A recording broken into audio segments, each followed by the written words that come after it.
Hylemorphism is in need of explanation, especially if used, as I do here, as a key to interpret a broader theory. Hylemorphism is in danger of being either trivial or reductive. Trivial if all that is meant by it is a combination of matter and form. Reductive if it is used in one of the modern ways I'm going to sketch in a moment. Despite Aristotle's association of morphe with eidos in Book 2 of the Anima, his more considered view is clearly that a living body is the unity of hyle and eidos, not of hyle and its morphe, visible shape. So to speak of Hylemorphism in this context can be misleading. Moreover, the compound word suggests a composite referent, yet the living individual is not a combination, but a thorough unity, again a synoulos or Einheit, and yet there are good reasons for employing the term, if qualified. For one, it is a convenient shorthand for Aristotle's holistic conception of life, and I think also for Hegel's holistic conception of life, where forms or essences or life activities can occur only in given material bodies, and indeed only in appropriate kinds of bodies, as Aristotle says, that have in them the potential for life. So only in organisms, not in tables and chairs and rocks. You have to be the right kind of organism. The deeper principle of this unity of eidos and hyle is, of course, the intrinsic telos, so that Aristotle's conception is, properly speaking, an intellegism. Perhaps even Hegel's theory of life ought to be called an intellegism. Yet, in view of the importance of conveying the double nature of psyche in Hegel's anthropology, I shall employ Hylemorphism after all.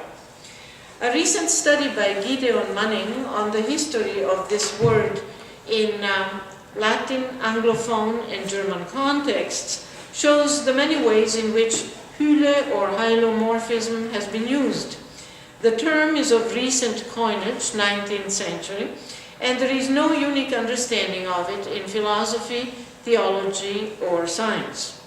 One would expect the common thread of all hylomorphisms to be some interpretation of Aristotle's matter-form unit, or, as in unfortunate translations, his matter-form combination in all things. This is not so. Manning exposes some surprising uses. In 1818, Schleiermacher writes to Jacobi, e questa è la citazione numero 5 su pagina 2. Der Anthropomorphismus, oder lassen Sie mich lieber sagen Ideomorphismus, ist aber unvermeidlich auf dem Gebiete der Dolmetschung des religiösen Gefühls. Ob der Hylomorphismus, doch möchte ich das ja nicht atomistisch genommen haben, sondern wie es die lebendigste Physik mit sich bringt. Also ob der Hylomorphismus nicht ebenso unentbehrlich ist auf der Seite der Naturkunde, will ich nicht entscheiden, weil ich zu wenig davon verstehe. Of interest here is the parenthetical remark. By hylomorphism, Schleiermacher does not mean physicalistic atomism, but the physicalism of the most living physics, die lebendigste Physik. The parallelism of hylomorphism with anthropo or ideomorphism shows that the suffix morphism here simply indicates a theoretical perspective on a subject matter. Just as religion is unavoidably shaped by a concept of anthropos, or maybe of mind, so natural science may be unavoidably shaped by that of matter. There is no trace here of hylomorphism as a metaphysical theory of the logical and ontological relation of matter to form, except for the hint at living physics, the science of life. A similar use is found in an 1888 study by British theologian James Martineau. He contrasts hylomorphism with anthropomorphism and biomorphism. These signify three theoretical frameworks centered on three universal explanatory principles. Thought, that's the principle of anthropomorphism, life, obviously, of biomorphism, and matter, the principle of hylemorphism. Martineau's usage is especially interesting because it shows that hylemorphism eventually came to mean physicalistic materialism, perhaps just the kind of hylemorphism that baffled Schleiermacher 70 years before. A more plausible use of our term is found in 19th century Thomistic interpretations of Aristotle and scholasticism. While firmly rejecting reductionist accounts of nature and humanity, Catholic thinkers are interested in demonstrating the compatibility of modern science with church teachings. This includes showing that material substance, even if still mechanistically understood, is compatible with the concept of immaterial substance, so as to ensure the immortality of the soul. Thomistic metaphysics appears uniquely suited to bridge the gap between modern science and Catholic philosophy. As Manning shows, Tilman Pesch, no relation to Thomas, is the first to champion an explicit interpretation of Thomism as sistema hylemorphico. The term spreads quickly among Catholic writers and soon becomes a common designator of medieval matter-form Aristotelianism. Now, what I call Hegel's hylemorphism of the soul, though not unrelated to these philosophical, theological uses, is actually a corollary of Hegel's independent conception of the idea as speculative dialectical unity of concept and reality. The soul is literally living proof of the idea. The soul's logical blueprint is the abstract notion of the identity and identity of identity and difference. But that's just the abstract concept of it. Her double nature is consequence and sign of the double nature of all actuality. In Hegel's terms, of the unity of nature's externality and spirit's inwardness in the idea. A complete argument validating this interpretation of Hegel's soul conception would require an extensive detour through crucial texts of the science of logic, some of which are indicated in the footnote and some of which actually Professor Inhalt mentioned the other day in one of his many interventions. Non mi ricordo, ma comunque ha dato tutta la bibliografia necessaria. I cannot deliver this full argument here. So instead I find strong corroboration, not proof but corroboration, for Hegel's hylemorphism in his lecture on that prima facie most unlikely of hylemorphists, namely René Descartes. And to this I now turn. Quindi la mia ultima sezione è dedicata all'interpretazione da parte di Hegel della filosofia di Cartesio. Hegel's explication of Cartesian dualism. Dualism è tra virgolette perché lui non pensa che sia un dualista, quindi siccome è conosciuto e famoso per il suo dualismo, lo chiamiamo così. The lecture on Cartesian philosophy opens part 2 of the 1820-21 lectures on the history of philosophy dedicated to what Hegel calls the period of thinking understanding. Against popular interpretations of Cartesian philosophizing, Hegel's assessment centers around 2 points. First, Descartes' heroic, that is foundational, deed, schreibt, ist so ein Heros, der Descartes. So this heroic deed in the history of philosophy does not lie in having introduced a radically new principle, but in having reaffirmed an ancient one. Hegel lauds Descartes for having emboldened philosophy to, quote, return to its soil. Second, this return is not primarily epistemological. It is not the reintroduction of skepticism into philosophy, but it is metaphysical. Descartes reveals the original, immediate unity of thinking and being. He is the true founder of modern philosophy, in that he liberates thinking from the frocks of, quote, philosophizing theology, quote, and returns it to its naked, ancient self. His philosophy reflects the underlying interests of his epoch, of course.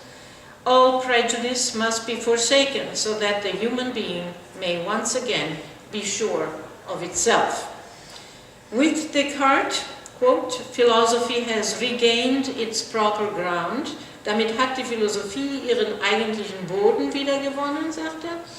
It no longer begins, quote again, from an externality, not from a given, not from an authority, but simply from the freedom that is in this, I think. Nicht von etwas Gegebenem, nicht von einer Autorität, sondern schlechthin von dieser Freiheit, die darin ist, ich denke.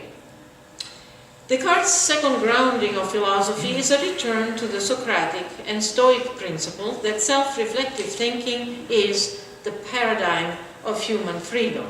Not the realization of human freedom, the paradigm of human freedom. Underlying his legendary substance dualism, there is, quote, a deeper inward process, ein tiefer innerer Fortgang.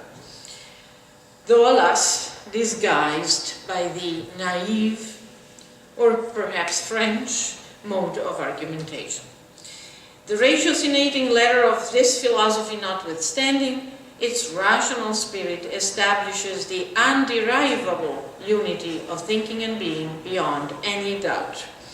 While the order of exposition begins from thinking and moves on to being, the logical order establishes their coincidence. Citing the Discours de la Méthode, Hegel argues that despite Descartes' use of ergo, cogito ergo sum, che Descartes usa nel De Metodo ma non usa nelle meditazioni, so despite Descartes' use of ergo in this particular text, I am cannot be linked to I think through a therefore, because the first, I am, sum, is immediately found within the second. Cogito. This is Hegel. I think this thinking contains immediately my being. This, he says, is the absolute foundation of all philosophy. Quote that. The cogito sum statement, o pronunziatum, come lo chiama Descartes stesso nella seconda meditazione, the cogito sum statement, says Hegel, is an individualized instantiation of universal thinking. Using his logical term mediation, Vermittlung, as a proxy for thinking, Hegel shows that the statement, the pronunziatum, exemplifies thought's sublation of its object and itself. Sublation is English for Aufhebung, in caso che ancora non lo sappiate. Non significa assolutamente niente in inglese, sublation, bisogna saperlo. Aufhebung. Okay.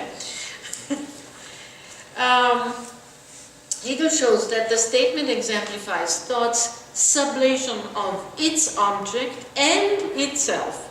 That is, it exemplifies mediation and its negation, and thus an immediacy, a sum without qualifications, or abstract being to pure.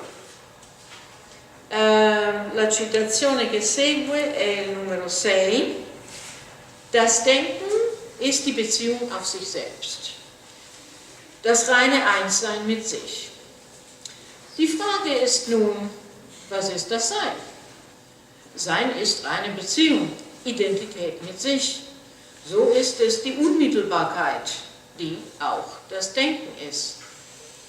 Dies ist almost verbatim, fast genau wiederzulesen, natürlich in der Seinslehre. Aber das ist von der Vorlesung über die Geschichte der Philosophie. Das Denken ist diese Unmittelbarkeit, zugleich aber auch die Vermittlung mit sich selbst. Dadurch, dass das Vermitteln zugleich Aufheben der Vermittlung ist, ist es Unmittelbarkeit. Im Denken ist so Sein. Sein ist eine arme Bestimmung, ist das Abstraktum von dem Konkreten des Denkens. Soweit Hegel. To corroborate his point that I am is not a syllogistic conclusion but an immediate intuition, Hegel can simply appeal to Descartes' own words in Meditation 2, questi li ho messi a piedi pagina, as well as in the replies to the objection, le seconde risposte alle come si dice? Obiezioni. Ok. E questa è la citazione numero 7. Mo come la leggo? In inglese o in latino? Ci buttiamo, facciamo il latino, che tutti sanno. Principiorum enim notitia non solet a dialecticis scientia appellari.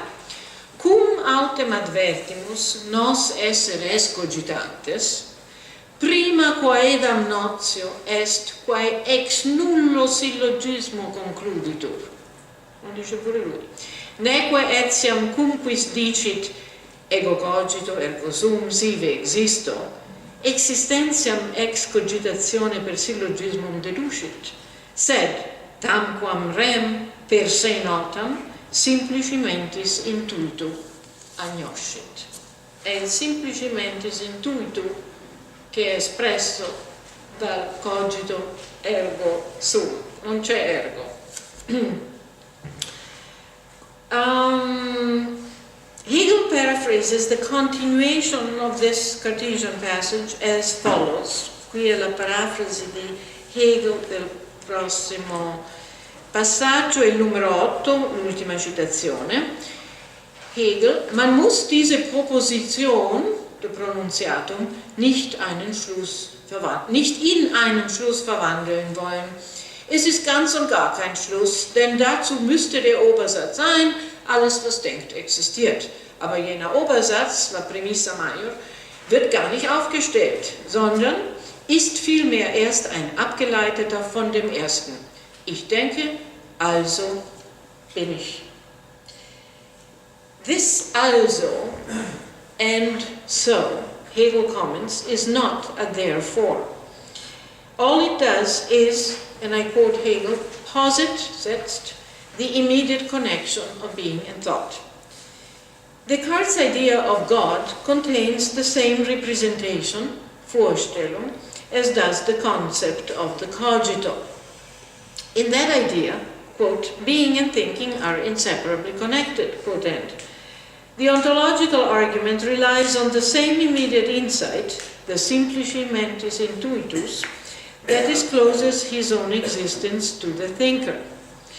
God is as necessarily true as I am. Both statements articulate a non-discursive intuition of the identity of thinking and being. Cartesian philosophy is revolutionary because it confronts thought with its own internal opposition. Qui bisogna saltare a pagina 14.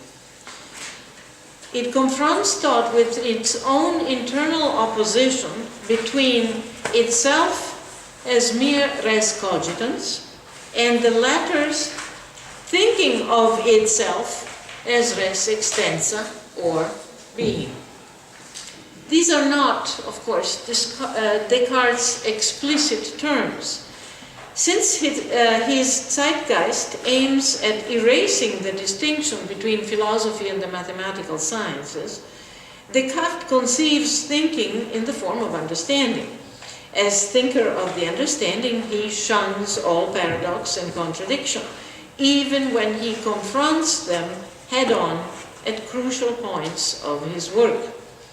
Hegel presents Cartesian metaphysics as grounded on 4 pillars. A. Thought must begin from itself. a position taken by Hegel in the Introduction to the Doctrine of Being. Womit muss der Anfang der Wissenschaft gemacht werden. B. The certainty of this beginning is superior to the certainty of the senses and of belief, as demonstrated in Hegel's phenomenology of spirit. C. This certainty can be shown to translate into knowledge, that is, into knowledge of the truth. Hegel would claim that his own proof is found in the transition from the logic to the real philosophy. And D. God is the mediating ground of this transition from certainty to truth, a position Hegel rejects. So pillar number 1, Hegel's speculative concept of thinking enables him to develop a wide variety of categories of the real from the pure thinking being that opens his logic. But Descartes cannot derive any content from his cogito because he understands it as empty form, an operation. He must therefore draw all categories of the real from empirical, and that means scientific or psychological, experience. His De Omnibus Dubitandum does not aim at establishing skepticism as the ultimate method, but at forsaking all external presuppositions, or more precisely, at postponing all presuppositions. Hegel writes, mit Hintansetzung aller Voraussetzung. Das ist, was der Descartes tut. This is how he happens upon his, Descartes, upon his provisional but absolute certainty, not a contentful thinking of, but thinking as such. This is the abstract intuition, the simplicimentis intuitus, that the certainty of his thinking coincides with the certainty of his being. Pillar number 2, according to Hegel, Descartes' abstract self-discovery is not just enabled by the reduction of thinking to understanding, but also by the conflation of thinking with the thinker. I think something that is very often recurring to this day in especially French postmodernism. Descartes' I is not consciousness of otherness, but pure self-relation. What his proposition ascertains is therefore mere certainty, says Hegel. Das Gewisse ist die Gewissheit für Descartes. This declares philosophy's independence from its subordination to philosophizing theology, but there is a price to pay for this.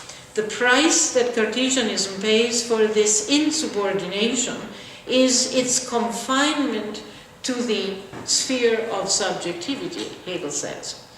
Objective, and that means scientific, religious, or ethical content, is set aside, to be later resumed in cleansed form. Das ist die Hintansetzung der Voraussetzungen. To bolster the apodictic character of his pronunciatum, cogito sum, Descartes appeals to the contradictoriety of its negation. That is, the concept of a non-existing thinker. Citing from part 1 of the Principia, where Descartes writes, I can read this in Latin, you have it in the footnote of page 15. Repugnat enim ut putemus id quod cogitat, eo ipso tempore quo cogitat non existere. In English, it is antagonistic, repugnant, to think that what thinks does not exist, all the while it thinks. So citing this, Hegel emphasizes the use of repugnat rather than contradicit. Repugnare literally means to go against the man, to fight. When he thinks thinking, Descartes has the thinker in mind. Even so, Descartes is right, that being is neither an attribute nor a mode of thought, but its intrinsic determinacy. And I quote Hegel, the determination of being is in my eye, This bond itself is the first. Thinking as being, and being as thinking, this is my certainty, the I. The weakness of this philosophy lies not in this truth, but in the lack of proof for it. Pillar number 3, and I'm almost done. Despite having enunciated what Hegel calls the most interesting idea of the modern time, Descartes cannot demonstrate it. He does prove the difference, but only intuits the identity of thought and being. In presenting the third pillar of Cartesianism, namely that certainty of self turns into knowledge of the true, Hegel repeatedly uses Seele for Descartes' mens or res cogitans. Descartes puts forward two facts of the soul. First, that some of her representations correspond to something similar outside of her. Second, that she also contains universal concepts from which proofs can be constructed. Extension, however, is not among the contents found in the soul for Descartes. Thus, the soul can be conceived without corporeity, and corporeity without the soul, something that you can only do if you are Descartes, says Hegel, but that's because the res extensa is not a concept in the res cogitans. This is the naivete, or the ratiocinating character, die Verstandesphilosophie. Okay? The difference between the two, between res cogitans and res extensa, is for Descartes only epistemic. The soul cannot think of corporeity as clearly and distinctly as she thinks of herself. And fourth and last pillar of Cartesianism, according to Hegel, from the Cartesian position as outlined by Hegel follows that the objective truth of what is other than soul must rest on proving the existence of a third, the divine mediator, a representational idea, eine Vorstellung, already presupposed in the premises of the argument. Hence, despite Descartes' revolutionary insight into the Absolute, namely thought's identity with being, quote from Hegel, the form of argument is somewhat crooked, etwas schief. The apodictic character of the identity of my thinking and being can only derive for Descartes from their identity in the representation of God, la Vorstellung Gottes. In sum, e questa è la conclusione, brevissima, in Hegel's reading, Cartesian metaphysics is anything but a dualism. Descartes asserts without deduction the inherence of being in the thinker, but can only support it in a circular manner. The non-I is united with the I only through the intervention of a third, in which this identity is already presupposed. Far from embracing the crude representations of thinkers of his time, for example, Euler's influxus metaphysicus between spirit and body, Hegel non menziona Euler, ma l'influxus metaphysicus era molto conosciuto ai tempi di Descartes, era propugnato da varie persone, Euler è il più famoso. Quindi, far from embracing this kind of naivete, Descartes does ground the endurance of spirit for itself in thinking alone. Yet, because he conceives of cogitare as the singular and empty act of a thinker, he needs a mediator between this emptiness and res extensa. He finds it in the, quote, ground of the alterations of both substances, namely God. Hence, Descartes offers a transcendent systema assistentiae. What the soul, quote, cannot accomplish through her own freedom, Hegel writes, she accomplishes through God's assistance. It will be the task of Malebranche, of course, to develop this position. Yet, despite these insufficiencies, Descartes has dared to conceive the human being and God as, quote from Hegel, the perfect identity of both opposites, the unity of the idea, that is, of the concept and reality. Die vollkommene Identität beider Gegensätze, die Einheit der Idee, das ist